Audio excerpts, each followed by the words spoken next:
Neil. We could say a lot. Yes, it's okay. You're our baby sister, and we love you. And when you were born, I was a little irritated because I like being the only child. We can't hear you. Oh, well. There you go. Sit closer. I'm on my way.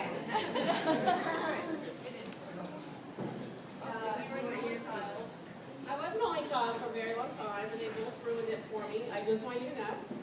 But I'm very glad that you were the person that you are now. We pushed you around in a stroller like you were ours. Did you do that too? No. I started college the day you started kindergarten. I remember you and Julie walking down the street as I was going to college. So I missed a lot, but you know, you were cute. You remember me, right? But I wish you guys the best. Always, never go to bed mad. Just remember the small stuff doesn't matter.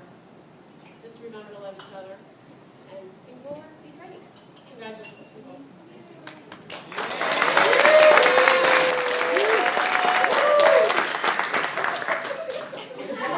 I had a teleprompter.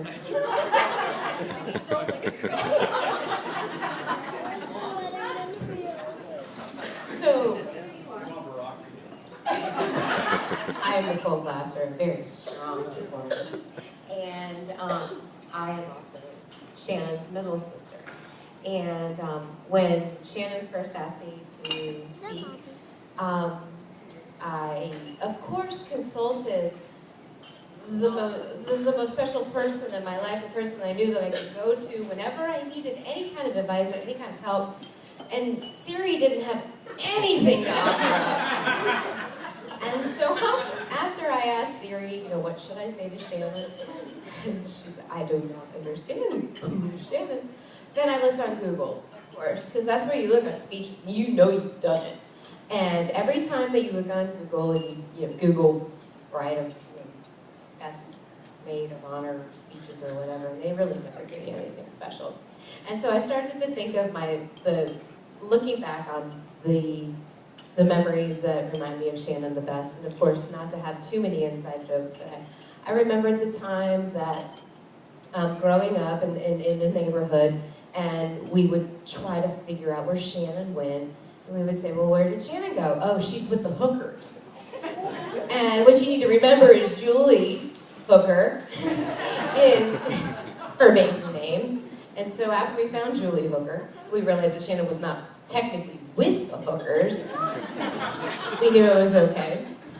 And I remember the times that we used to try to put Shannon in the freezer. And it was like a top opening freezer, and we would decide that we would, coax her in there somehow, with candy or whatever. You didn't do that? I specifically remember doing that. And then I also remember, I'm just trying to get how gullible she was.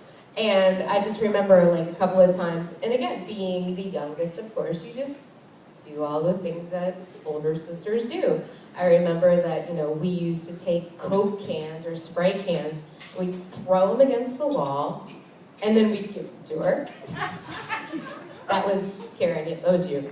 And I remember, and then we'd get her to open them, and it would be good. Okay,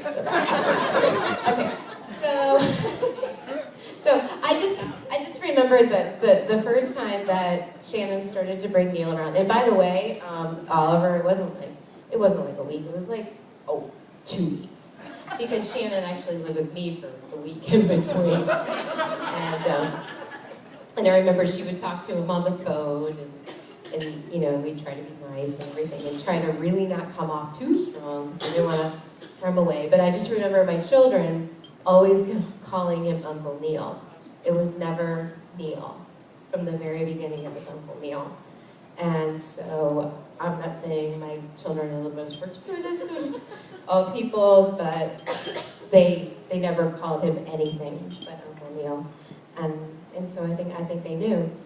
And I remember, growing up that we would con Shannon into doing things for us. I'm good.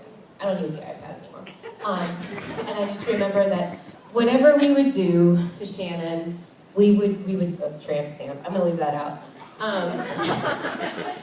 We would decide that, you know, whatever we did, that whatever we needed Shannon to do for us, we would always start the conversation with, well, if you don't do it, I'm gonna cry. And so then we would fake cry, you know, like, go make me a sandwich or I'm gonna cry. And yeah, she does that to you. So I'm just saying that if you don't, I told Neil that too, if you don't live happily after, I'm gonna cry. And yeah, that was not on the teleprompter. And I would just like to leave with one other word, and that would be from Peter Glasser. In the middle of the rehearsal dinner last night, Peter said, you know, Mommy, everybody in the world is married, except for Auntie Shannon. So, now that that's true, I don't have to cry. I'm very happy. Thank you, thank you, thank you.